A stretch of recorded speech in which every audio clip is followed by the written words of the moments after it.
ഈ കാണിച്ചു തന്ന സൊല്യൂഷൻസ് ഒക്കെ ശരിയായിരിക്കും, പക്ഷേ ഇതിൻ്റെയൊക്കെ ഇടയിലെ ഈ ഭൂമിയിൽ മനുഷ്യനായിട്ട് ജീവിച്ച് തീർക്കാൻ കുറച്ച് പാടാ.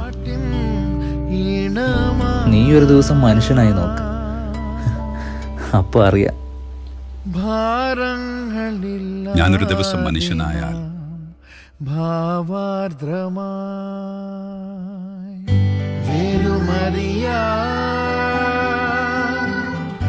ജലകണമിവിടെ ഒന്നു ചേക്കേറാ